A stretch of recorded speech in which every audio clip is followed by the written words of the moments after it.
The ribbon snaps like a gunshot, and cheers erupt, glitter cannons, TV crews, champagne spraying the white sand of my island. I stand 10 feet from the podium, salt wind in my face, watching bulldozers idle beside the infinity pool they poured over my wife's memorial. The HOA president, Linda Hale, basks under flashbulbs, promising public paradise, while her security eyes me like I'm trespassing on my own bloodline. The resort's steel bones glitter, generators thrum, yachts crowd the inlet anchors, biting into seagrass I mapped by hand. My drone hums overhead time, stamping every lie. They think I lost because I stayed quiet.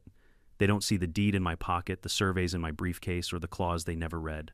When the tide turns tonight, it won't be the ocean that moves. It'll be the ground under their million-dollar mistakes.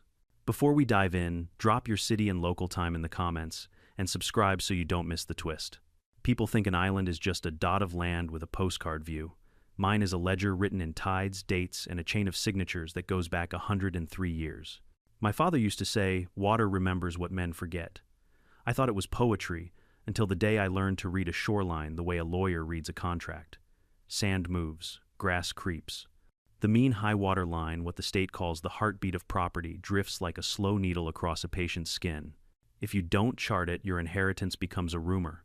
My island sits a mile off our sleepy harbor, half-moon-shaped, a crescent with a white scar of beach facing the mainland and a backside of marsh so green it looks neon from the sky. The old boat shed creaks at the north spit, and the only structure my father ever allowed was a single-story cabin tucked behind a seam of palms. It isn't much.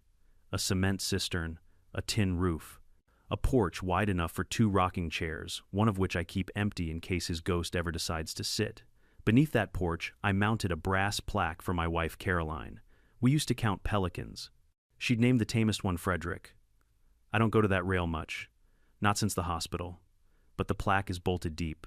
The 4 holes are sleeved with epoxy, the way Dad taught me to set anchors in old wood so salt can't swallow them whole. When he died, he left me 2 things, the deed and a waterproof journal with the word Akratian underlined on the first page. If you ever sell, he wrote in a neat stubborn hand, sell the air last. The deed is as simple as a paper crown the island, and all accretion's there too, and as lethal as a reef. Accretion is slow victory. When the sea lays a new lip of land against your shore, and the law says that lip is yours, you mark it, you measure, you make dates, your allies. I did all of that. For 20 years, I was a coastal engineer who specialized in public projects, bulkheads, jetties, tide gates. After Caroline, I took partial retirement and gave myself simpler jobs, fix my father's dock log erosion, drink coffee in a boat whose engine I tuned by ear. I didn't think I had enemies. That was my first mistake. The HOA on the mainland is called Sandglass. It used to be a fishing town, then a gated dream. Custom mailboxes, bylaws, thick enough to stop a bullet, and a board that calls itself the stewardship. They inherited a community lake, 3 pocket parks, and a superiority complex. Then Linda Hale won the presidency on a platform of coastal access for all members. She is unnervingly good at cameras. Her voice sounds like policy even when she's improvising. She never says "I want." She says the community deserves. I met her once at a county meeting about dredging the inlet. She glanced at my name tag, smiled like she'd already memorized a dossier, and floated a sentence that felt like a test balloon. "So you're the gentleman with the island. Not a question, not friendly." The sort of line a realtor uses before she pretends your house belongs in her brochure. "No, ma'am," I said, because I was raised to be polite to people who can hurt me. "The island is with me, belongs to my deed." "Deeds," she said to the room, "can be corrected." Everyone chuckled like it was nothing. But I watched her eyes track the county maps at the front of the room, the ones that showed my crescent as an unlabeled blot. That's when I wrote a note to myself, update survey this quarter. The first trespass announced itself in the engine note of a flat barge, too heavy, too confident, sloshing through the inlet at a speed that pushed wake into the manatee zone. I was on my dock with a thermos. The barge wore a Sunrise logo, Blue Harbor Resorts. Behind it came 2 skiffs, with flagging tape fluttering from their bows. Men hopped onto my beach like they were stepping off a shuttle bus. I called out then, regretted it instantly because shouting has never convinced a man who arrived to ignore you. Morning, a foreman yelled like he was delivering flowers. "We're here to stake the pier." The pier for what member access? HOA project. This is private property. I lifted my phone and took a photo of the first boot print on the dry sand above the rack line. "You're trespassing." He nodded like I'd explained Tuesday to him on a Tuesday. "We've got permissions." He pulled a crumpled paper from a clipboard printed map, a cloud of pink highlighter over my island, and the words, "Annexed parcel," in block letters, signed last week. Quitclaim deed recorded at the county. He turned the page to show the Cherry Public Purpose Amenity expansion. He and I stared at the word public until the waves made it sound like a joke. I kept my face still the way you keep your hands still over a struck match. Who signed the quitclaim, I asked. The association. He tapped his logo again. Blue Harbor's the contractor. The HOA has title. You're telling me Linda Hale deeded herself my island. I let the sentence hang there, a linen snapping on a clothesline. He shrugged. Somewhere under my ribs, something broke and slid into a quiet place. Call the office if you want to, he said, walking past me like there wasn't a world ending beneath his boots. We've got a ribbon to make. For exactly 9 seconds, I let anger script my next move. In those 9 seconds, I pictured cutting lines, spiking tires, swinging the oar that leaned against my railing. Then my father's handwriting came back to me, water remembers. I took a breath that tasted like anchors. I took another photo. Then I went to the cabin and unscrewed the gunmetal box from under the sink, the one with the drone, 2 memory cards, and the laminated survey points I'd taped to tongue depressors. I had never planned to be a spy on my own land, but nothing in my life was planned after the ICU. The next days taught me everything I needed to know about Linda's style. When a letter from me arrived, certified, notarized, polite to a fault, an HOA newsletter appeared the same afternoon, calling me a recalcitrant holdout, obstructing a community recreation vision. When I flagged the county with a preservation notice, a code officer appeared on my dock to measure the legal width of my mailbox post. When I asked the harbor master about heavy equipment operating near the manatee zone, a volunteer with a body cam wobbled through my mangroves like a lost goose. The game wasn't to win a debate. It was to tire me into impropriety and catch it on video. So I did the opposite. I installed a dash cam in my skiff and a body cam on the strap of my Tide Pack. Every morning before sunrise, I launched the drone from my porch and flew a slow figure 8 over the barge and the beach. The camera tilted just enough to capture the datum boards I placed along the dunes. I logged every delivery and tail number, each pallet of greenspan lumber and sack of cement. When they brought in a sonic hammer to drive pilings, I filmed the interval of the strikes to estimate depth. I am a courteous man by nature, but courtesy doesn't mean yielding your name to a thief. On the 3rd day, they brought the bulldozer. They cleared a path from the barge landing to the cabin. I was on the porch when the blade pushed through the grass and glinted off the brass. The driver hesitated at the plaque for maybe a second. Then he leaned into the lever, and the blade bit the wood like a shark. The sound it made was less a crash than a stunned intake of breath. The plaque slid, bounced, and vanished under sand and tire tread. I learned something about grief then. Grief isn't thunder, it's ductwork. It channels air wrong for a long time. I didn't yell, I didn't run down the steps, I thumbed the record button. Then I went inside and took a picture of Caroline from the drawer where I keep the good scissors. I propped it on the counter and told her I was sorry I'd let polite letters talk to wolves. She would have smirked. About time, she would have said, "You're at your best when you're stubborn." By the end of the first week, the project had a name, Sandglass Shores. They erected a vinyl banner on the barge with a nearly obscene amount of optimism. Rendering showed boardwalks over marsh grass and a glittering shingled lodge where my cistern sits. On the banner, the marsh was a tasteful green smear. In real life, it glowed like a warning. I didn't need to pick a fight. I needed to stack facts. So I visited the county recorder's office with coffee for the clerks and time on my hands. I requested the quitclaim deed. The paper they slid across the counter had my parcel number, an exhibit map, and a notary acknowledgement so clean it felt airbrushed. The signature block said the prior owner granted all right title and interest to Sandglass Community Association. The prior owner, according to the block, was me. "That's not my signature," I said softly. The clerk's eyes flicked to me with the sympathy of someone who knows a storm when the light changes. "We don't validate authenticity," she said. "We record what's presented." She leaned in a fraction. "But if you need the notary's log, it's public record. The stamp number's here." Her finger tapped a tiny smug circle of ink. I thanked her and copied the number like it was a coordinate. It turned out the notary worked 2 towns over in a UPS store that smelled faintly of toner and rubber bands. When I asked to view the log for the date on the deed, the manager flipped pages and frowned. "Huh," he said. "We were closed that Sunday." He let me take a photo of the page anyway, neat entries, before and after a gap on that date like a drop stitch. Somewhere inside me, the ductwork rearranged. Air flowed better. Back home, I drafted 3 letters. The first to the HOA, a demand to cease trespass, preserve all documents, and communicate solely in writing. The second to Blue Harbor Resorts and their insurer notice of title defect, reservation of rights, and an instruction that any construction after receipt would be at their risk. The third to myself, a promise written in plain pen that I would not speak a single sentence I didn't want read into evidence. I taped that promise above the kitchen sink next to Caroline's picture. On day 10, Linda arrived by pontoon boat wearing a white linen suit that didn't dare touch a speck of the island's actual dirt. 3 men flanked her in polos, board members, I guessed, or expensive echoes. She raised a hand like a queen to a subject and smiled without showing teeth. "Mr. Hale," she said. "That isn't my name," I answered. I watched the twitch at the corner of her mouth when she realized I'd demoted her by refusing a script. "Mr. She glanced at a folder, then dropped the pretense. "You're making this harder than it needs to be. You stole my land." I tilted my head toward the bulldozer trench. "You ran a blade through my wife's memorial. You signed my name on your own paper." She looked finally at the trench, and I caught it a flicker of something like human. Then it hardened.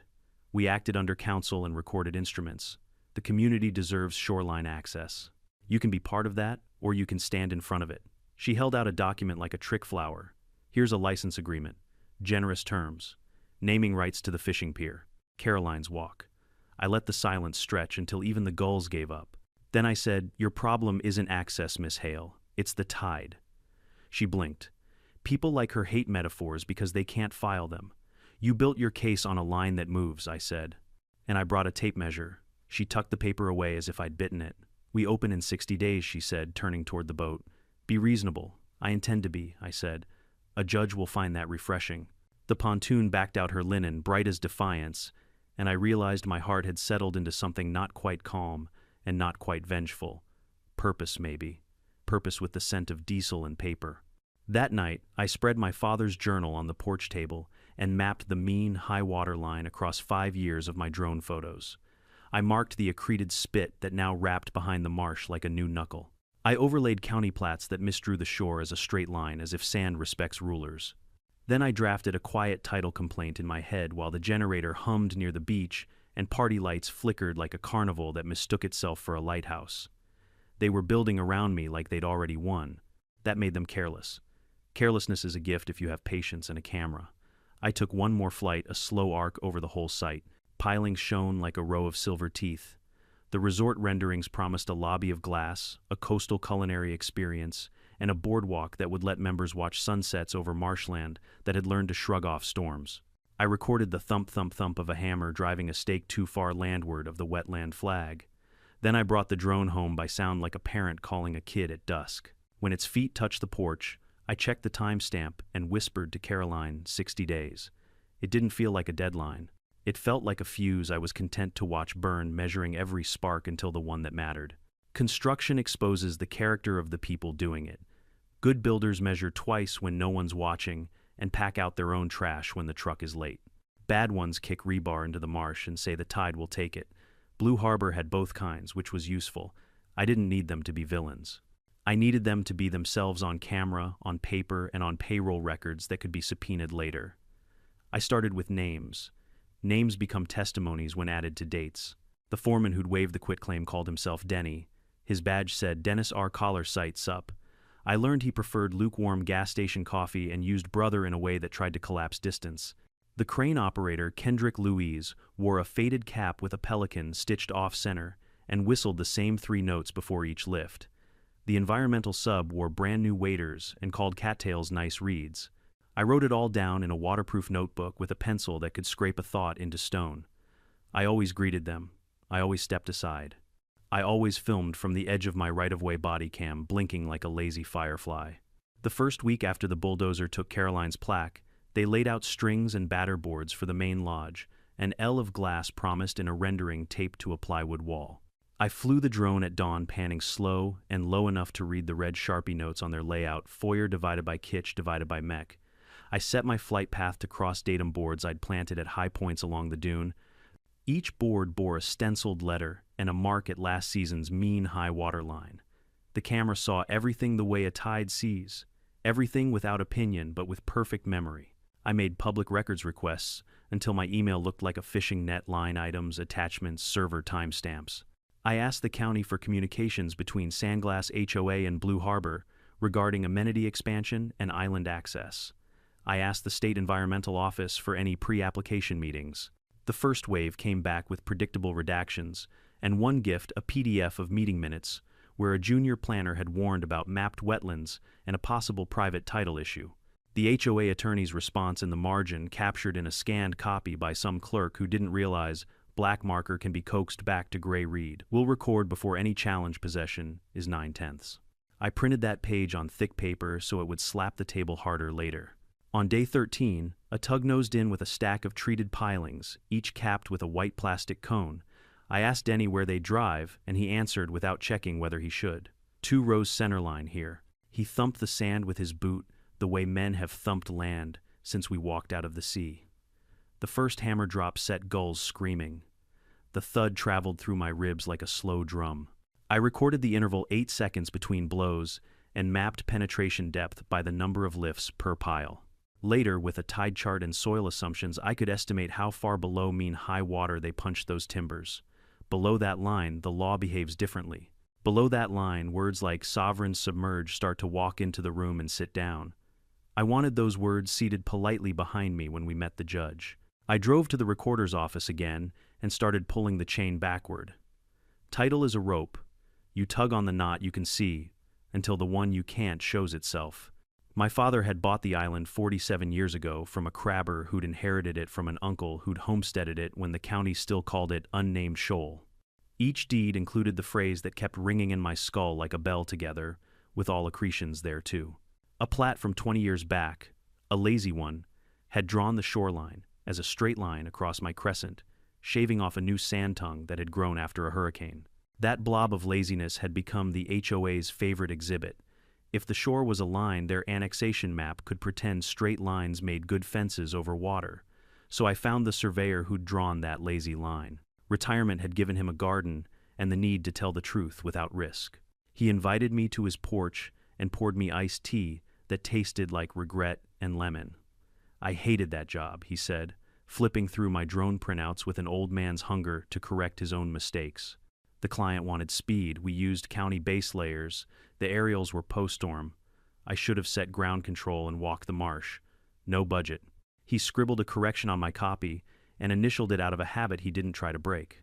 "If you need me to explain accretion to a judge," he said, "I'll enjoy the day." I also renewed something my father had left sleeping: a submerged lands lease option with the state for a tiny notch of bottom adjacent to my dock.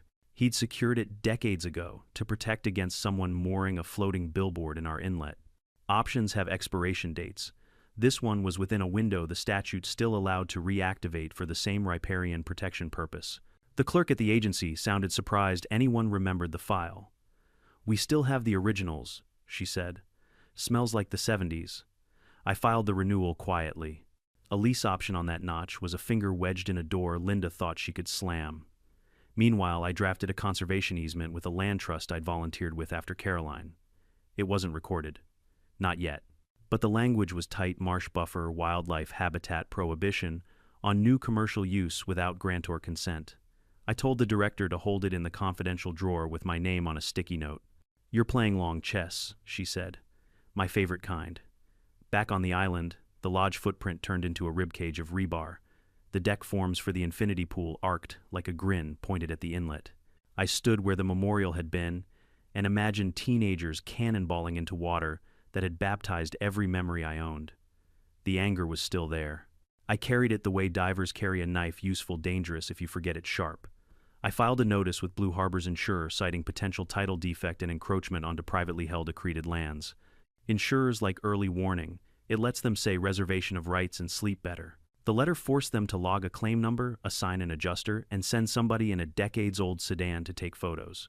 He arrived on day 18 wearing steel-toe boots that had never met steel. He took 10 pictures of the same cypress knee and squinted at my deed, like it had personally offended him.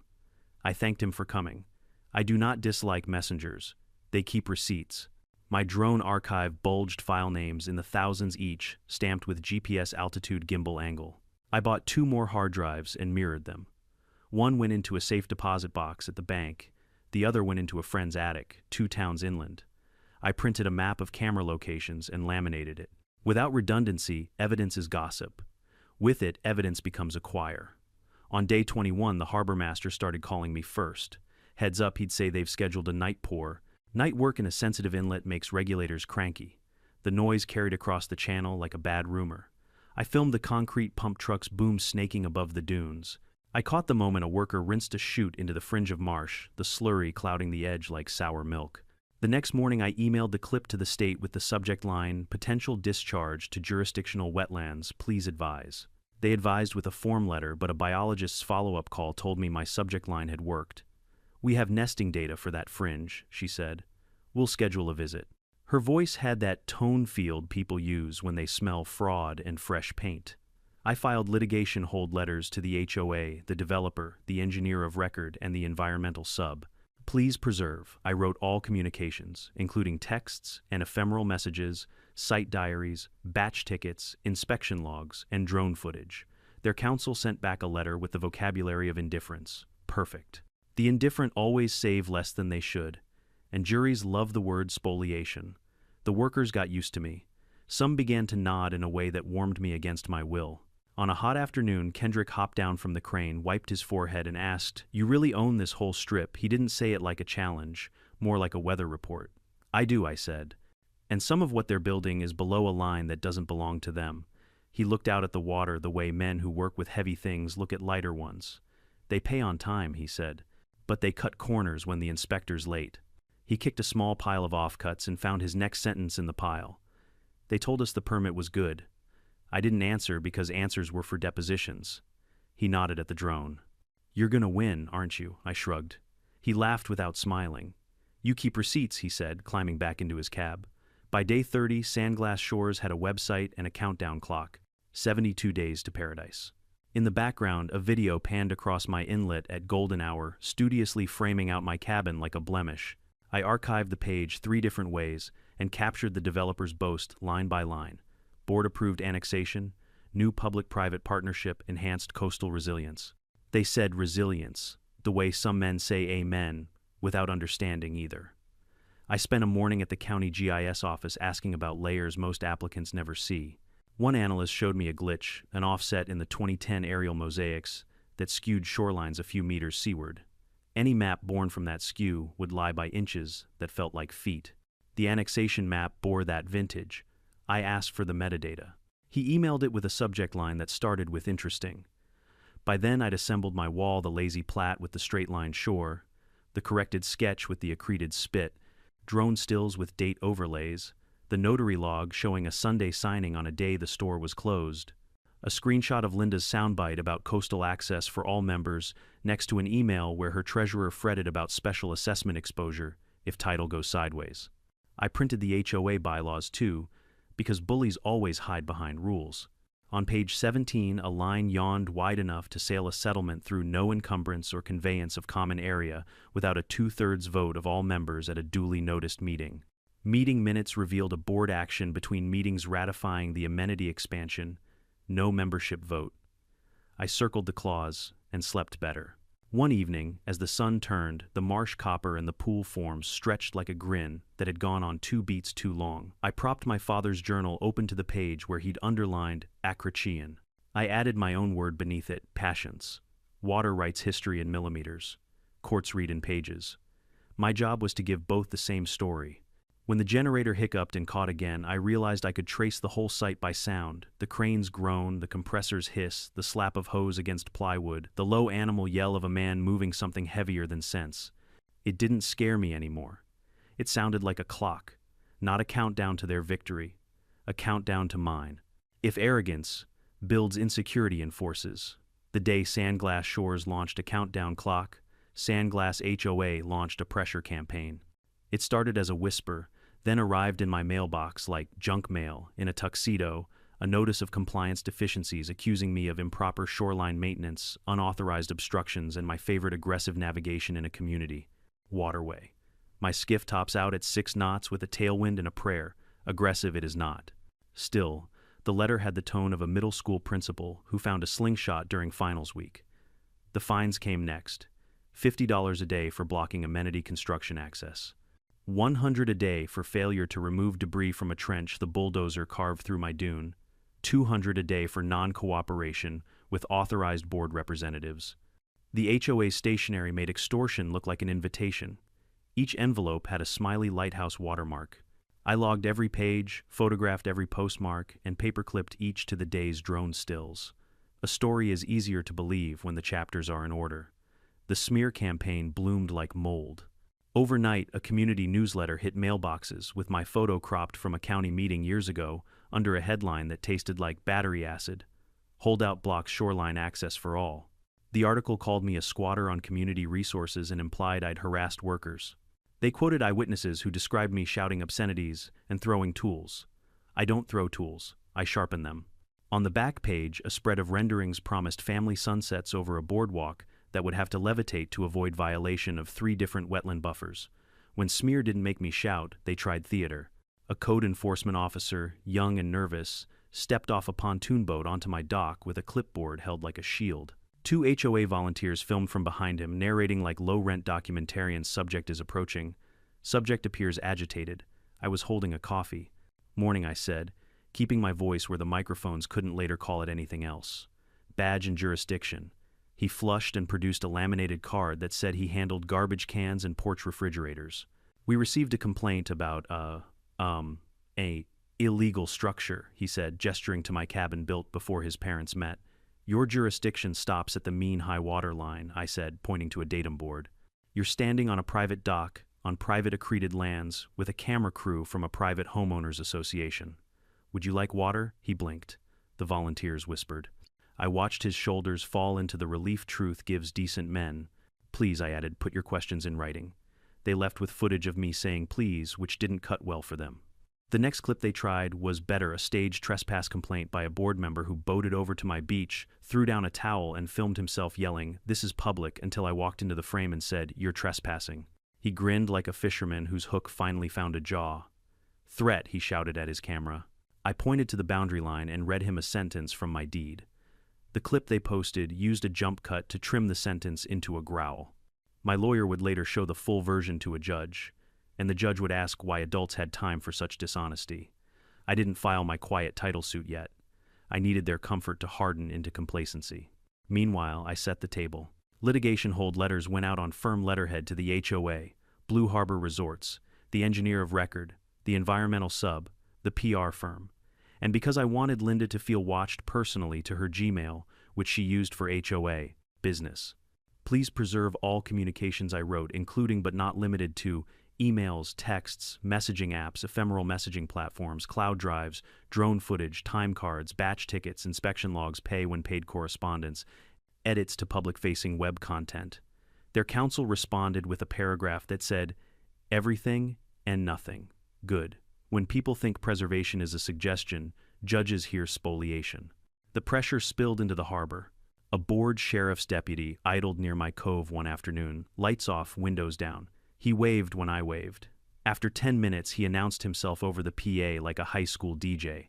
Sir on the dock got a minute. His voice had the practiced calm of a man who's seen worse but not here. He wanted to make sure we all stayed neighborly. I told him we would as soon as the felony forgery and trespass stopped. He swallowed his smile. You're recording me, aren't you? He asked. Yes, I said, and I will FOIA your body cam so we can match memories. He laughed for real. God, I love a careful man, he said, and motored off. Later at the grocery store, he passed me in the cereal aisle and tapped his card against mine like a gavel. Keep it boring, he whispered. That I could do. Allies arrived slowly the way tide makes a flat rock shine. The county surveyor, a woman whose patience could anchor a bridge, called after reviewing my drone overlay and the lazy straight-line plat. It's bad cartography, she said. I'll say so in court. The harbor master, a man who knows every sandbar by the sound of a hull skimming it, started emailing me berth reservations for Blue Harbor's supply barges. Looks like night offloads, he wrote. Regulator Candy. A retired judge, my neighbor, 2 streets inland, invited me to his porch, poured bourbon that tasted like oak and caution, and said, You have the right facts. Don't lose them in the wrong story. He taught me to write a complaint like a novel act, structure themes, exhibits that talk to each other. The resort accelerated like a guilty driver at a yellow light. Pool rebar became a shell. Villas rose in a clapboard blur. A pier reached long fingers into the channel, its pilings wrapped with shiny collars. The contractor swore were turtle, safe. They were not. The environmental sub posted a photo of a heron enjoying our new habitat on Instagram and tagged Sandglass Shores. In the background, an orange wetland flag stood ironically inside a footprint. I screenshotted it, then cached it thrice. The post vanished by morning. My copy never would. I kept my humor where only I could hear it.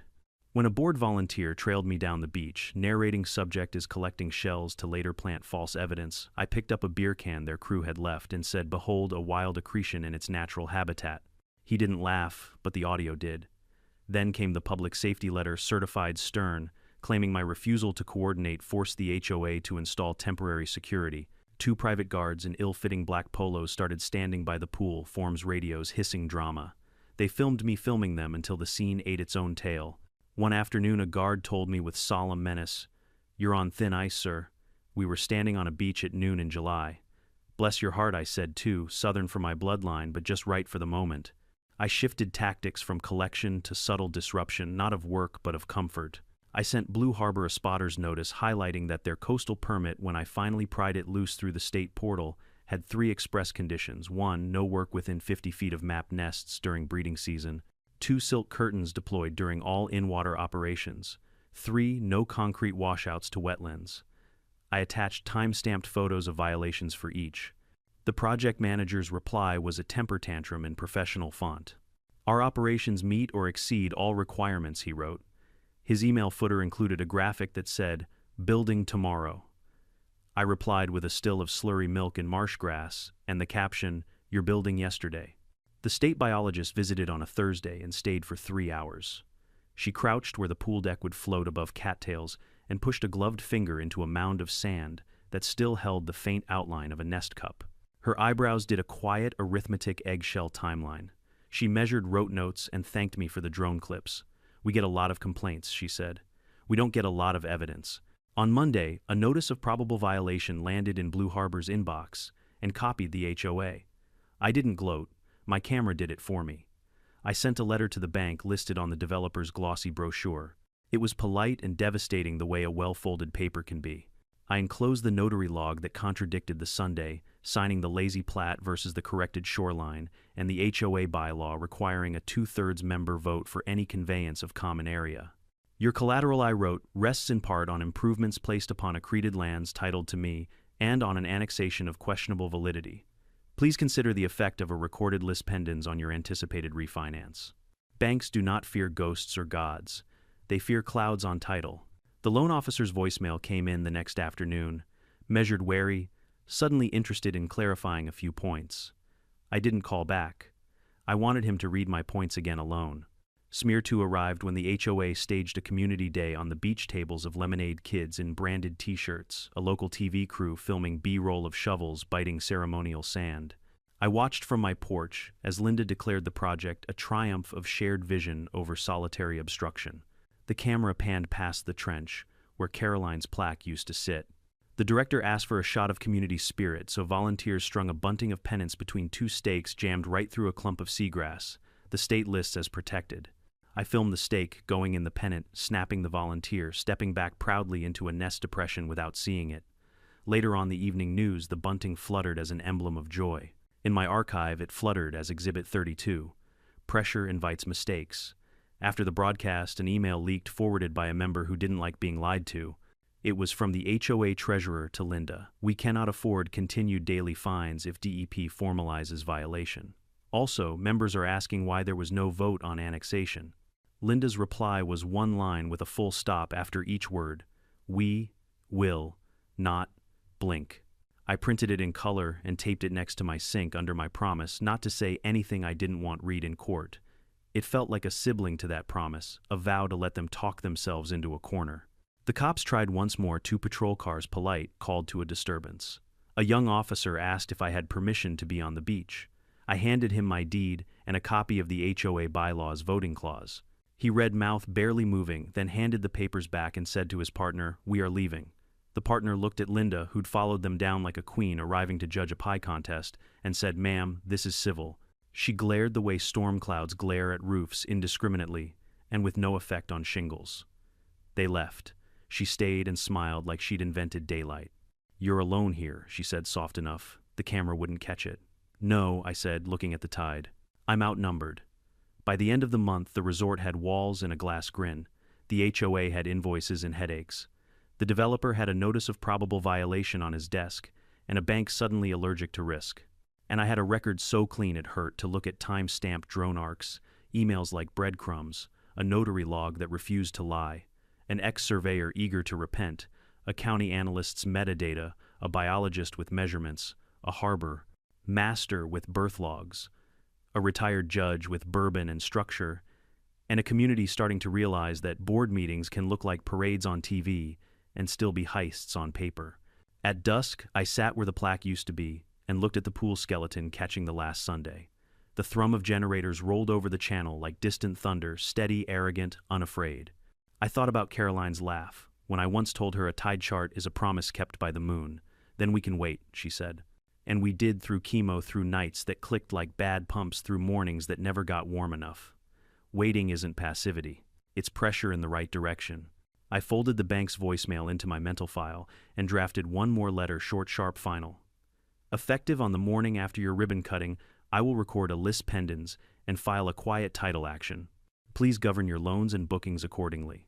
I hit send and slept 8 hours for the first time since the barge nosed in. Somewhere across the channel, Linda wrote another newsletter. Somewhere under the pool form, a nest waited for a decision it couldn't vote in. The tide crept millimeter by millimeter toward a line that moves for no one. The ribbon snapped at noon on a Saturday that pretended to be wholly blue sky gulls, drawing lazy punctuation over the inlet, a brass quartet playing a hymn to money.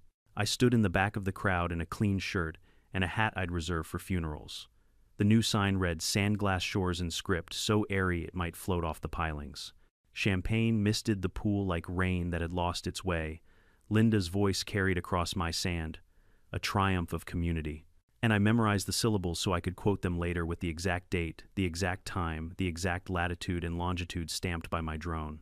When the last confetti fluttered onto my grass and the last influencer stopped pretending to adore sea oats, I walked home across my own beach and brewed coffee strong enough to file papers on, at 8:01 a.m. Monday, while the lobby still smelled like celebratory lemons and wet money, I recorded a lis pendens against the resort parcel. The county clerk stamped it with a number that felt like a countdown 0. In the same building, with the same calm, I lodged a quiet title action and a claim for ejectment and damages. "You're moving fast," the clerk said. "I've been moving slowly for 60 days. I answered and slid a copy into the envelope addressed to the bank. Lis pendens is Latin for "we're not done here." It handcuffs a liar's escrow and shoves a question into every buyer's due diligence report. I'd prepared the affidavit like a sermon chain of title back a century. The accretions clause underlined overlays of the mean high water line, proving several public structures sat below a line. The state cares about drone stills of pilings sunk, where sovereign submerged lands begin the Sunday notary stamp that never happened. The HOA bylaw clause requiring a 2/3 member vote for any conveyance, the absence of such a vote. I swore to every line because I could. The judge assigned to my case, Talia Morgan, was a former Admiralty lawyer who wore her hair like an argument you wouldn't win. Her clerk smiled like a man who enjoys good exhibits. When you spend months collecting receipts, handing them over feels like passing a torch to someone who knows how to set arsonists alight without raising her voice.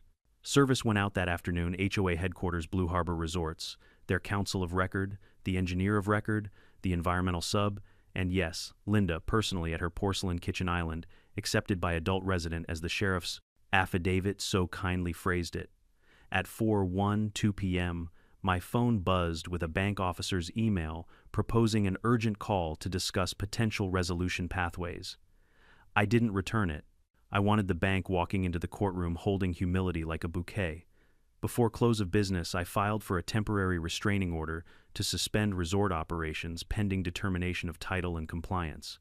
The motion included an emergency declaration from the state biologist about the nest cups she'd measured under the pool frame and a sworn statement from the harbor master regarding unpermitted night offloads. I attached the HOA treasurer's panicked email. "We cannot afford continued daily fines if DEP formalizes violation," and the line I loved more each time I read it. Linda's credo: "We will not blink." The law doesn't care about bravado. It cares about the weight of facts. Mine weighed so much, the digital filing portal wheezed when it swallowed them.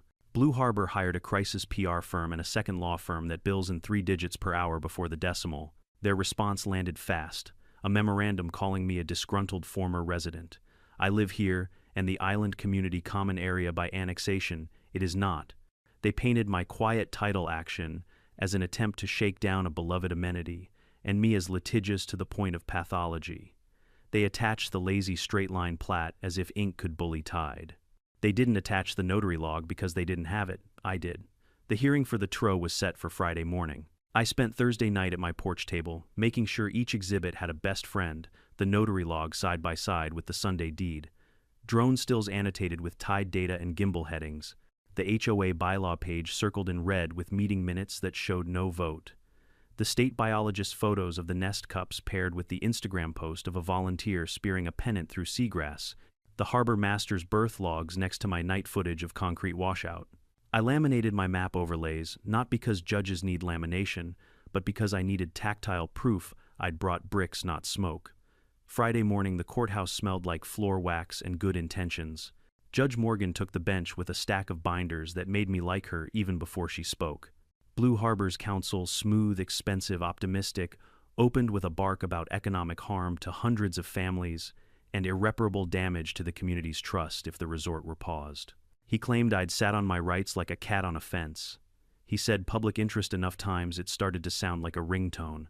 Then he held up the annexation map, that straight-line cartoon, like a saint might hoist a relic. When it was my turn, I stood adjusted a tie I wear once a year and spoke the way a man speaks when he's had to memorize the exact shape of grief and the exact depth of a pile below mean high water. Your Honor, I said this case is heavy, with words that feel like feelings, community access, amenity. None of them outweigh title. I walked her through the rope deed to deed to deed, each with the accretions clause. I pointed to the lazy plat, and then to my corrected overlay, with the accreted spit growing like a thumb. You cannot annex a lie, I said, and you cannot convey common area without the vote your own bylaws require. I laid down the notary log like a trump card. They recorded on a Sunday, I said. The store was closed. In the back of the room, Linda's jaw ticked small and furious the way a clock ticks right before you realize you're late. The state biologist testified in a voice that could convince a hurricane to reschedule. She talked about nest windows and washouts. She held up a photo that looked like a spoon pressed into morning bread. The harbor master spoke of offloads and permits. The retired surveyor confessed his straight-line sin and initialed his correction on an easel like a man repairing a bridge plank with pilgrims watching. The bank's lawyer, to his credit, said very little, just enough to signal that if the court found a cloud on title, their interest would be materially affected. He pronounced materially the way you pronounce get us out of this. Blue Harbor's counsel cross-examined like a man trying to sculpt fog. He asked me whether I'd provoked volunteers by filming them. I preserved evidence, I said. He asked whether I'd blocked access by existing where I have a right to exist. I stood still, I said. He asked if I had animus. I have a deed, I said, and the courtroom laughed in the soft, permissible way that doesn't insult the bench. Judge Morgan granted the TRO. Her words landed like anchors. Operations paused. No occupancy, no further construction on or below alleged mean high water line, preservation of all documents and media, access for the state to survey and for the county surveyor to perform a court-authorized retracement. Order to show cause why the annexation isn't void for failure to obtain the required member vote. The sheriff posted the notice on the resort's glass doors, while influencers were still posing with their first-night keycards. The lobby went from grin to grim in an hour. A couple in matching white linen stared at the paper like it was an abstract painting. It wasn't. It was law temporarily breathing on my behalf. The aftermath moved fast in the brittle way ice moves when it decides to be water again. The bank froze the second draw on Blue Harbor's construction line. The insurer issued a reservation of rights letter you could iron shirts on. The HOA's newsletter arrived late and shrill, calling the court misinformed and me obsessive. I pinned it to my fridge behind my promise to speak like a witness, not a warrior. The PR firm launched a campaign about compromise, featuring a photo of a child on a boardwalk that doesn't exist. I put it next to Exhibit 32. Linda called a special town hall and packed the clubhouse with members wearily clutching folding chairs. I went and sat in the front row. She opened with a sermon about vocal minorities derailing shared dreams. I stood when she asked for questions and asked the only one that mattered. Did you hold the required member vote before conveying what you call common area? Silence is the most honest sound in politics. It lasted 4 beats. She said, our counsel advised, and a man in the back, the sort who builds 3 houses a year with his brothers and never misses a payment, stood and said, answer it. She didn't. The room began to turn like a tide that finds a channel and decides to use it. Over the next week, Discovery began to breathe. Subpoenas went out for emails, texts, minutes, group chats, drone footage, metadata. My litigation hold letters matured into something with teeth. The HOA's counsel filed a motion to limit scope. The judge denied it with a margin note that felt like a smile. Spoliation risk is real. Preservation is paramount. The environmental agency's probable violation converted into a formal notice with a compliance schedule that would cost someone more than they'd budgeted. The county surveyor marched the marsh with a staff and a notebook and returned with a line the annexation map could not swallow. One morning, I launched the drone and let it hover at 200 feet over the lobby doors, while workers idle and apologetic swept confetti that hadn't been allowed to dissolve into the story. Blue Harbor's project manager glared at the notice taped to the glass, the way a boy glares at rain that cancels the game. I didn't gloat. I had a hearing schedule to meet and a memorial to rebuild. At night, with the generators finally silent, the island sounded like itself again, small waves slapping pilings, fiddler crabs working their algebra owls, grading everything. I set Caroline's picture on the porch rail and told her what had happened in court. We're not finished, I said, but we showed them Tide has a lawyer. In the distance, the infinity pool held perfectly still, a trapped mirror. It would not open this season. It might never open as a place to drink and forget. I had other plans written in the rider of an old deed, and the patience of a man who counts pelicans because someone else taught him how. The morning after the TRO, Linda motored past in a skiff alone. No linen suit. No cameras. She slowed near my dock and stared like a traveler reading a sign in a language she doesn't want to learn. You could have taken the deal, she said. We offered your wife's name on a pier. I tapped the rail where the plaque had been. You bulldozed her first, I said. Now we'll rebuild in stone. The skiff idled. The tide turned with that subtle clutch you feel more than see. She opened her mouth, then closed it, and powered away without a word. I brewed coffee and opened my father's journal to the page where he'd written in underlined capitals, hold your line. A lis pendens is a line. A tro is another. So are the mean high water mark, and the bylaws the HOA failed to read. Lines brought us boats and bridges and fare maps. The resort for now was a glass grin frozen mid-laugh. Paper had hands. They were on its throat politely. The TRO stopped the party. The hearing on the preliminary injunction would decide whether the music stayed off for the season or for good. In the week between, Discovery peeled back like old paint.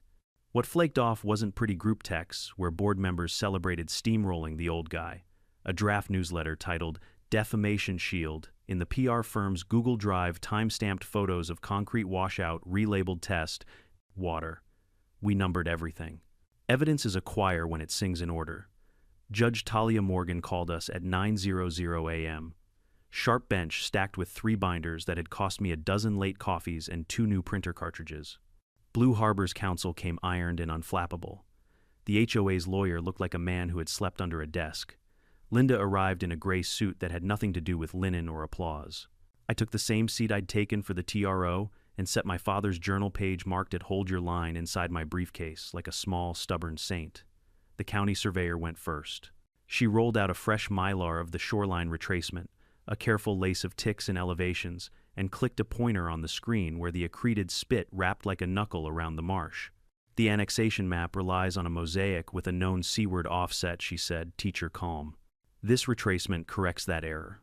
Several resort improvements sit on accreted uplands, titled to plaintiff, and parts of the pier sit below mean high water. Blue Harbor's counsel tried to sound breezy. Offsets are common, surely the public interest. She took a breath that stopped him better than a ruling. Surveying is arithmetic, not vibes, she said. I did not smile. My pencil did. Then the forensic document examiner took the stand, a woman whose glasses flashed like crosshairs when she looked at a signature. She projected the recorded quitclaim deed next to the notary's log and a magnified crop of the notary stamp. The kerning in the surname is inconsistent with contemporaneous exemplars, she said, laser dry. The notarial embossing pressure is uneven, suggesting overlay rather than one-motion impression. The log shows the store closed. Blue Harbor objected to speculation. She lifted her chin. It's measurement, she said. Fraud looks like style. Authenticity looks like math. The judge glanced over her glasses at the defense table. The glance said, "This is the hole you fall into when you kick the ground too hard." I testified next. No speeches. Judge Morgan's court didn't reward oratory. I did the workman's version: dates, files, photos, coordinates, my body camera blinking like a metronome in the clips. Their cross came wrapped in insinuation. "You hate the HOA, don't you?" counsel asked. "I hate forged deeds," I said. "You disrupted their access," he tried. I stood on my dock, I said. "You hoped the resort would fail so you could feel powerful." "I hoped my wife's memorial would survive a bulldozer," I answered, letting the sentence lie there like a plank across a creek. He pivoted to the drone. "How many hours did you spend spying, documenting?" I said. "Enough to make sure memory didn't have to guess." The state biologist brought photos of nest cups and measurements that made laughter an unwise response. The harbor master brought birth logs and a voice that had ordered ships through storms. The retired surveyor confessed his straight-line sin again, this time with a humility that filled the room. When Blue Harbor attacked him for sloppiness, he nodded. "Yes," he said, "and now I fix it." Jurors love repentance. So do judges who have seen men fake it. The HOA's turn smelled like desperation in fresh folders. They brought a community benefits expert who pronounced sunsets like a deliverable. They paraded a mother who testified her children wanted a boardwalk. The judge thanked her and then asked the HOA counsel whether those children had been allowed to vote on conveying common area. He tried to laugh, then remembered where he was. "That clause is aspirational," he said. "No," Judge Morgan said, tapping the bylaws, "it is a rule." Her gavel made a small, satisfied sound. I drew a tiny check mark in the margin of my notes next to bylaw section 7.3. Then came the part I hadn't expected: the phone records. My lawyer had subpoenaed the HOA's group chat metadata after a member slipped us an email subject line that smelled like smoke. The return arrived the morning of the hearing, stamped and indexed with a gift in the middle, a 1218 a.m. Message from Linda to the board, sent 2 days before the Sunday deed reading. "We must have this recorded by Monday. If the notary won't meet, we find someone who will stamp. Eyes on the prize." The room made that tiny inhale courtrooms make when everyone grows up at once. The judge's pen paused. "Miss Hale," she said, "you will be hearing from me regarding this message." Blue Harbor launched a last assault, an economist to testify about sunk costs and how pausing operations would cost millions per quarter and devastate seasonal bookings. "Devastation is not a legal interest," Judge Morgan said, not unkindly. "Title is." The economist tried to explain community welfare. The judge asked whether community welfare included obeying bylaws requiring member votes. He said he couldn't speak to that. "Precisely," she said. By lunch, opposing counsel's tone had migrated from victory to salvage. The bank's lawyer rose surprisingly candid. "Your Honor, we seek to protect our collateral," he said. "We desire clarity more than speed." It was a surrender without white flags. The insurer's counsel echoed with the music of a reservation of rights letter. "Coverage may be affected by allegations of knowing falsification," she said. Linda's jaw ticked again. You could tell when she was counting the minutes between headlines. After lunch, the PR firm's project manager took the stand under subpoena. He was crisp until the exhibit started arriving screenshots of drafts with file names like Holdout, Smear, V3, Final, Final 2. My lawyer clicked one, a list of messaging pillars. Pillar 2 read, "Old man versus progress equals frame as eccentric obstruction." Pillar 4 read, "If sued, play shared vision and bridge building, and invite to ribbon in exchange for silence." The judge did not look amused by pillars. Counsel objected that public relations strategy is not relevant to title. "It's relevant to bad faith," the judge said, "and bad faith is relevant to fees." You could feel the HOA accountant, wherever he was, reach for a calculator and then for antacids. We ended with me. My lawyer asked one question. "Why did you wait until they finished to file?" I could feel the defense smile, finally a point. I told the truth. "Because when arrogant men draw straight lines across water, Your Honor, they commit their sins in concrete. I wanted the court to see them, and because I knew a lis pendens would freeze money better when the ice had already formed." Judge Morgan wrote something that looked like a star. Her ruling came the next morning. She spoke for 17 minutes, each one a brick. She found a substantial likelihood that 1. I held title to the island and its accretions, 2. The HOA lacked authority to convey any claimed interest without a 2/3 member vote. 3. The recorded quitclaim deed bore hallmarks of fabrication, including a notary log contradiction. 4 portions of the resort encroached upon accreted uplands and sovereign submerged lands. And 5. The balance of equities favored preserving the status quo. She converted the TRO into a preliminary injunction. Operations halted pending trial. Occupancy barred. She ordered a court-appointed special master, a crusty surveyor with the manners of a good compass, to retrace the shoreline and the mean high water line using new control points and a joint inspection by state regulators. She required Blue Harbor to post a bond to cover potential environmental remediation and ordered the HOA to escrow all amenity funds collected for the project pending resolution. Then she turned to sanctions. To the extent any party failed to preserve documents after receipt of litigation, hold letters, she said, looking over the rim of her glasses, this court will consider adverse inferences. She directed the HOA to produce the original notary journal if it existed, and the phones used for board communications for forensic imaging. The PR firm got an order to produce all drafts metadata intact. The bank was told to hang tight. The insurer was granted leave to intervene on coverage questions later, and then came the line that made Linda finally blink. Based on preliminary evidence, the judge said the court is referring the purported quitclaim deed and related filings to the state attorney for review. A referral is not a charge, it is a storm warning flag. The HOA's newsletter that week was a masterpiece of non-information. Temporary pause to ensure compliance with our high standards. It chirped as if the court had awarded them a trophy for neatness. Commenters were less polite. Who voted for this, a woman wrote. I sure didn't. Another asked whether amenity assessments would be refunded. Someone posted a link to the bylaws and highlighted the clause about member votes. The admin turned off comments, which might be the only honest thing they did all month. Blue Harbor's site removed the countdown clock. In its place, exciting updates coming soon. My favorite line from their email blast was committed to dialogue posted 2 hours after their counsel filed a motion, accusing me of weaponizing regulatory frameworks. I printed the email and stapled it to the motion. Exhibits like making friends. At home, the island exhaled. The generator cough ceased. The crane's groan became wind again. The pool sat still as a lie cooling on a plate. I found the brass plaque's bent corner in the spoil pile behind the dune. I wiped sand off Caroline's name and set the fragment on the railing where the light hits around 3. We're getting there, I said. One more tide. My father used to say courtrooms are just docks with rules. Everyone ties up, nobody rams. Judge Morgan kept that dock steady. When the preliminary injunction order arrived in crisp paper, I read it twice, then once aloud just for the pleasure of a sentence that begins, "It is hereby ordered," and ends with my land not being a metaphor any longer. The bank's lawyer called voice newly respectful. We'd like to discuss pathways, he said. I told him we could talk after the special master walked the line and after the state finished its inspection. He accepted that boundary like a man who has learned which lines burn. The insurer sent a letter saying coverage may be void if insureds knowingly submitted falsified instruments. The HOA board scheduled a leadership renewal discussion. A rumor said 2 directors had resigned. Another said 3. Rumors are useful, but I file them in a different drawer. The night after the ruling, Linda walked to the public beach across the channel alone. She stood at the water's edge and stared out at the dark bulk of the lodge, its glass reflecting stars it didn't earn. For a moment I felt a flicker of human, what it costs a person to believe a story so hard they gamble their name on it.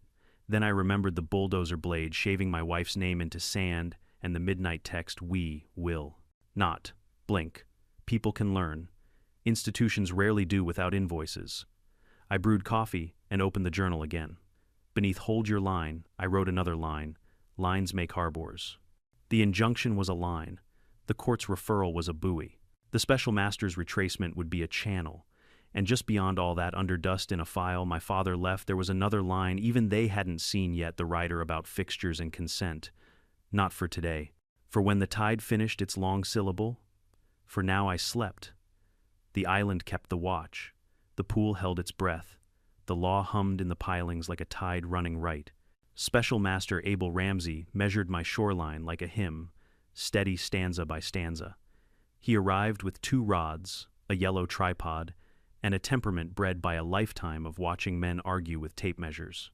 For 3 mornings, he and the county surveyor ghosted through the marsh, pausing every few yards to write down the tide's true name.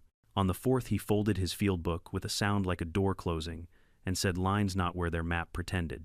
His report drew the border like a seamstress, tracing a favorite shirt honest to the fabric. It placed the pool deck half the pier and 2 villas squarely on accreted uplands, titled to me, and several pilings beyond the mean high water line where sovereign rules live. Judge Morgan adopted the report. With it in the record, the case stopped being a weather conversation and became carpentry. Pieces fit, other pieces didn't. The court scheduled an accounting trespass damages, unjust enrichment, disgorgement of profits attributable to the invasion, and attorney's fees. The word disgorgement tasted medicinal. I liked that. Medicine doesn't ask whether you enjoy it. That same afternoon, the bank called again, this time with a tone that could pass for prayer. We're in a bind, the loan officer admitted. Your list pendants has frozen our refinance and our construction line, the bond requirements chewing cash. Could we discuss a structured resolution? I told him they were talking to the right man at the right hour for the right price. Start by assuming the annexation is void, I said. Assume the quitclaim dies where it lies. Assume you can't sell a window that's bolted to my wall, then tell me what you can live with. He didn't argue. He asked for time to confer with Blue Harbor and the HOA's carrier. Time is a negotiator's currency. This time I set the rate. The HOA smelled blood and called another town hall. The room had shifted since the injunction, less linen, more ball caps. People who never spoke at meetings spoke with receipts in their pockets.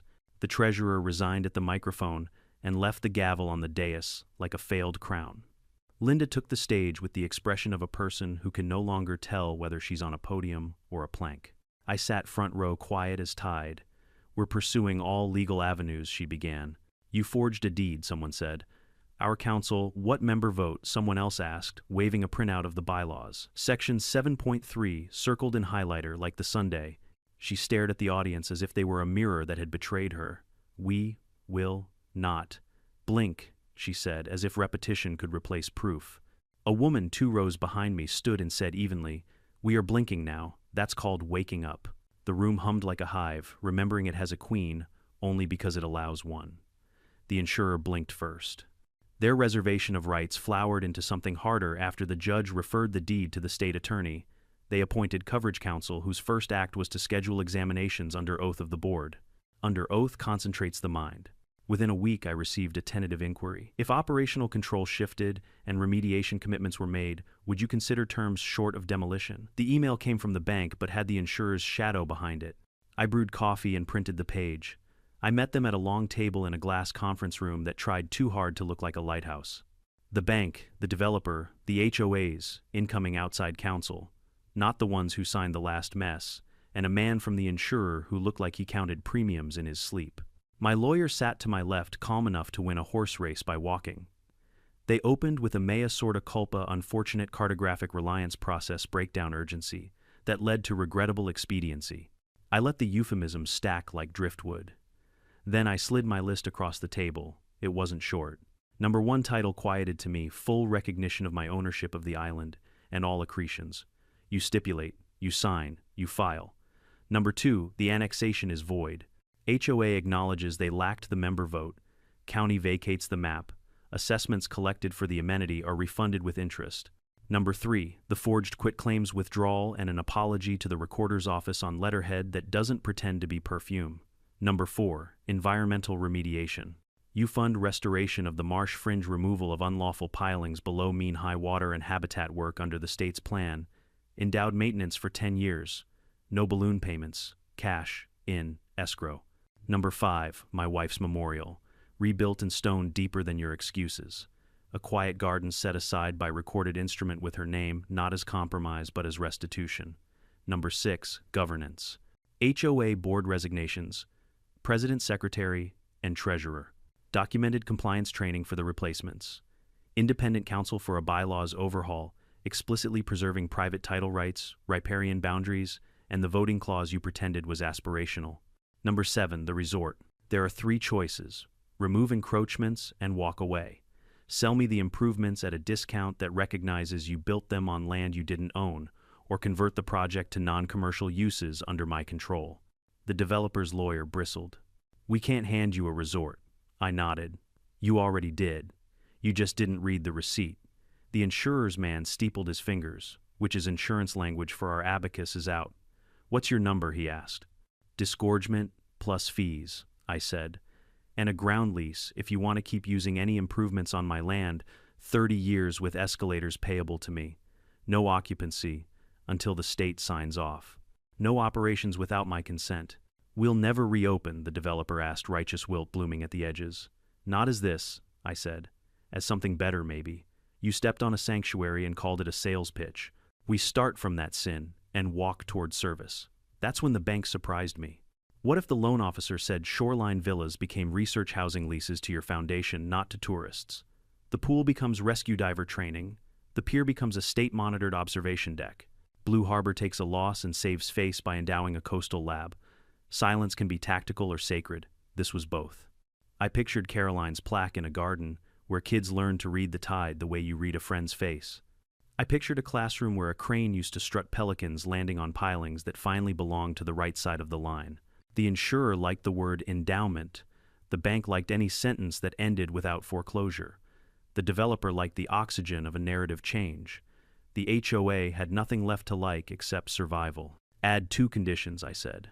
Operational control sits with me through a new entity, an independent research reserve. And the boardwalk you promised members becomes a public path along the non-sensitive edge built to the state's specifications. Open sunrise to sunset with 3 plaques. One that teaches accretion, one that warns about hubris, and one that tells a small true story about a man who put his wife's name in brass and meant it. The insurer's man said, "We'll pay for the signage." I shook my head. "You'll pay for the stone." We papered the deal over the next week with more clauses than a Dickens novel. The stipulation to quiet title read like a confession in Times New Roman. The county vacated the annexation.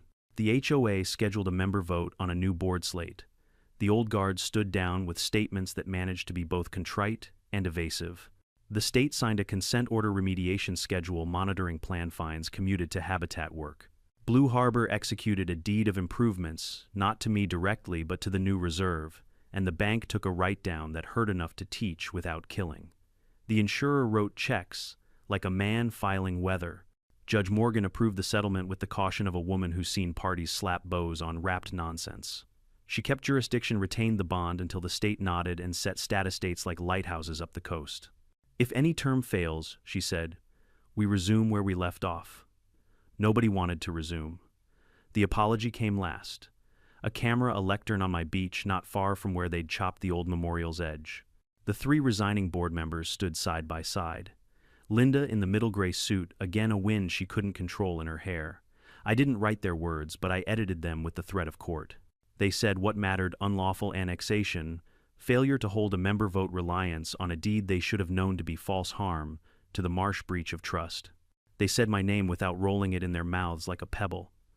Then Linda looked at me, and for one clean second I saw a person, not a headline. We were wrong, she said. I was wrong. The wind stole nothing. It let the sentence land. I didn't clap. I nodded once and turned to the stone. We set the memorial with a small crowd and a big silence. 2 masons slid the slab into a cradle. I'd cast myself deeper than any tire could touch. Her name crisp, unbothered by clouds. I pressed my palm to the surface and felt the cool.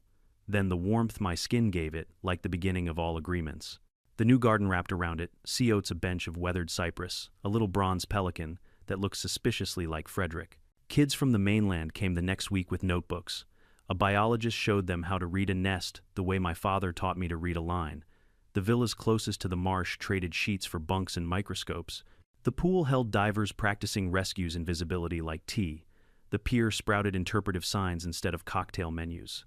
Some folks missed the idea of sunsets with drinks. Most discovered sunsets with purpose, get you drunker cheaper. At the next HOA meeting, members asked better questions. How does a vote work? Where do our rules stop? Who benefits when we rush? A builder in a ball cap volunteered for the bylaws committee. The treasurer's seat was filled by a woman who balanced a spreadsheet like a boat. The new president, chosen by a real vote, started the meeting with a sentence that made the room breathe right. We own only what we own. As for me, I signed the ground lease with a pen my father once used to write accretion in a journal that still smells like salt and sunlight. The lease paid enough to repair everything. Money can repair and seed a fund for what money mostly ignores: quiet, and the kind of education that keeps quiet strong. I accepted attorney's fees not as a trophy but as a receipt. This is what it cost to teach maps to men who thought cameras were mean. On the first morning of the reserve, I stood on the new boardwalk with the harbor master, the special master, the county surveyor, and the state biologist. We looked like the punchline to a bureaucratic joke. Then a line of pelicans sliced the dawn low and full of intent, and none of us spoke. Intent makes its own law if you let it. Linda passed on the path later that week, hands in her pockets, no cameras, no linen. She stopped by the interpretive sign about accretion and read every word. I didn't know, she said. It wasn't a defense, it was a postscript. You do now, I answered. She nodded at the memorial. It suits the place, she said. It suits the tide, I said, and she left with her head down, which is sometimes a prayer. At night, I hear the low murmur of students on the pier and the more profound language of water explaining itself to anyone patient enough to listen. The island is still a ledger, tides, dates, signatures, but it reads warmer now. Fewer invoices. More vows. Blue Harbor's new sign on the mainland points to the reserve. The bank calls the write-down a lesson learned. The insurer calls it concluded. I call it something my wife would have admired useful. We weren't done, not quite. There was a page in my father's file I'd left unopened on purpose, dusty short, burdened with a clause. Most men in suits forget because it doesn't look like money until it is. I placed it on my desk next to the ground lease and waited for a morning with enough light to read it aloud to the tide. When the last paperwork was signed and the reserve's first tide class ended, I brought the banker's pen and my father's leather file to the cabin table. The leather was cracked like riverbeds in August, and the brass snaps still clicked with the stubborn optimism of good hardware. I'd thumbed this file 100 times in the past months. Deed surveys, submerged lands, option tax receipts, the journal with Acritian underlined twice. But the sheet I wanted sat at the back, brittle and brown around the edges, titled in my father's tidy caps, rider fixtures, and unconsented commercial use. He'd added it when he bought the island, stapled through the closing packet with a conviction he never advertised. The language was spare. Any improvement erected upon these lands for commercial purposes, without the written consent of grantee, shall be deemed a fixture tendered under color of trespass and title. To such fixture shall upon demand revert to grantee without further act together with all appurtenances necessary for its peaceful use. The lawyer who drafted it had initialed each margin like a pianist touching keys before a performance. No flourish, just intent hammered into nouns. I read it aloud the way you read a will you hope you'll never need. The words didn't gloat, they clarified. The resort's bones, pool, pier, villas were fixtures tendered under color of trespass. They weren't gifts. They were forfeitures waiting for a throat to clear. I had not shown this to anyone during the war. Leverage works best when it isn't a club you swing, but a door you're willing to open. But after the settlement, after quiet title, after the annexation died, after Linda's apology cut true, and the reserve's bunks filled with kids who could already tell you where mean high water sat by smell, I drove the skiff to the mainland, climbed the courthouse steps and recorded the rider with the clerk. She squinted at the date at the original book and page at the addendum that had haunted the edge of every decision I'd made. You saved this for dessert, she said. I saved it for the truth, I said. Now it belongs in the chain. That afternoon, the bank's counsel called with the wobble people get when they realize a storm they'd charted as past is in fact the second half of the same front. Are you invoking it? He asked. And the word invoking reminded me that law is just the ritual we invented to make fairness audible. No, I said, not today, maybe never. It lives here now to explain why we will not lose what we earned by patience. And to warn the next man who sees a marsh and thinks it's a brochure, I didn't call the developer. I didn't need to. In every meeting since the settlement, he'd floated the word legacy like a cork trying to be a buoy. It wasn't wickedness that built his resort on my island. It was appetite dressed in confidence. He'd lost money, and men like him don't forget the taste. But he'd signed the deed of improvements. He'd funded the endowment. He'd stood on the pier during the first rescue diver training and clapped when a 19-year-old surfaced, flushing with the shock of competence. He had a new narrative to sell at his next proposal. We fixed what we broke.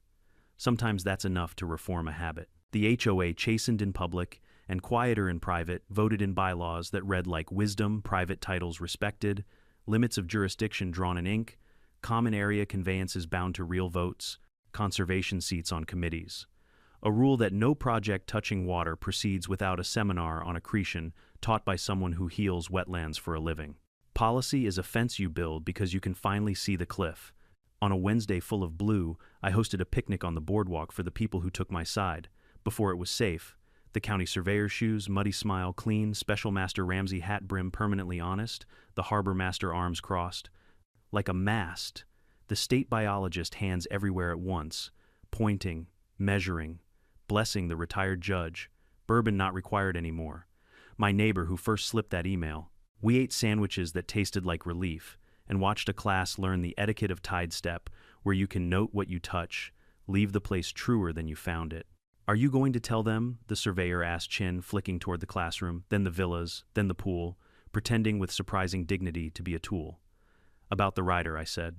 One day, maybe on a winter afternoon when the light is honest and the lesson will stick. That night, Caroline felt close enough to converse with. Grief is geography. Sometimes the wind shifts, and you hear the old city's traffic again. I set her bronze fragment beside the new stone and told her about the clause. You'd have liked it, I said, not for the vengeance, for the sentence. She hated pomp but loved precision. The only good threat she used to tell her interns is the one you don't have to use. The rider had been that kind of threat, silent patient making room for better endings. A week later, the state attorney filed something quiet but consequential, a misdemeanor forgery charge, against the notary who'd accommodated the Sunday deed, and a false instrument count for a board officer who had pressed submit on a filing she knew didn't deserve the verb. Not prison, but record. Consequence scaled to truth. Linda was not charged. The midnight text lived in the court's stern memory, and in her own, which might be the heavier sentence. She kept her head down, stayed through the training, and attended the reserve's volunteer day, carrying lumber on her shoulder like she was paying a tax. People can learn. She proved it the only way we accept transaction by transaction. Summer rolled its heat across the marsh, and with it, the sound I'd missed most kids, being plain kids somewhere, adults tried to turn into a spreadsheet. They caught fiddlers and named them wrong, which is a kid's right. They held ropes for divers and argued over whose knot was prettier. They stood at the plaque and read out loud because agreement sometimes needs a voice to become a promise. The reserve's first study, run by the biologist and a grad student with hair the color of wet cedar, tracked how our restoration changed what nested where. The data sang. The marsh relieved of concrete wash brightened. The boardwalk's shape matched wind patterns instead of arguing with them. The pier's shadow taught fish to congregate in new safe ways. I wrote a small grant for an outdoor mic so anyone online could hear brackish water tell jokes to weather. Thousands did. Some of them were HOA members from other places writing to ask for the syllabus on how not to embarrass yourselves. One evening, I found Linda alone at the end of the pier, looking not at the sunset but at the gradient where light admits defeat and begins to work differently. I read your father's journal, she said. She'd asked to borrow it 2 weeks earlier. The part's about patience. She laughed a little without joy. We built an institution on applause, she said. We measured ourselves by news segments and golf cart parades. You measured by lines and birds. She tapped the rail. I'm learning your units. I believed her. Not the way you believe a contract by signatures and penalties, but the way you believe a spring after watching it run clear for a month. Keep showing up, I said. Meetings. Work days. Don't hold a microphone until the habit is solid. She nodded. My sentence, she said, is meetings. We both laughed, which is a currency that spends anywhere. The writer's existence changed me more than it changed the island. Knowing I could have snapped my fingers and taken every bolt made mercy feel less like softness and more like choice. The reserve existed not because I lacked a hammer, but because I decided a lab conducts more justice than a wrecking crew. That isn't sainthood, it's engineering. On the anniversary of the ribbon cutting that tried to rename my beach, we held our own ceremony. No band, no confetti. We rang a brass ship's bell once, for each person who had held the line when it mattered. The clerk who pointed to the notary number, the UPS store manager with the honest log, the surveyor who admitted a lazy line, the deputy who said, "Keep it boring," the banker who shut up and listened, the insurer who chose endowment over theater, the biologist who measured with mercy, the harbor master who wrote birth numbers like scripture, the judge who tapped a bylaw and changed a town, the neighbor who forwarded a subject line. Then I rang one more time for Caroline. The note climbed the pilings and ran down the boardwalk and bounced off the pool's skin and finally rested on the marsh like a coin, slid into a jar that will never be full by design. We ate simple food. We told stories my father would have edited for length. We went to sleep early under a wind that did not have to carry generators. On my desk, the rider sits beneath a sheet of glass, not as a threat, but as an exhibit in a small museum of the way we chose to live. Kids press their palms against the glass and ask how words can turn a hotel into a classroom. I tell them the truth. Words are just screws. You choose the wood. Late when the island is a whisper and the pier is a line drawn by a quiet, confident hand, I read the clause again and tuck it back in the file. It's there for the future I hope never arrives. Insurance like the stone under Caroline's name. It doesn't brag, it waits. The tide comes, the tide goes. The island keeps its ledger, and somewhere inland, a board member in a different town pauses before signing a map that lies. That pause is our monument. Power isn't loud, it's patient. I learned that the hard way, standing on a beach where my wife's name was scraped into sand by people who thought applause could replace law. Paper isn't romantic, but it remembers.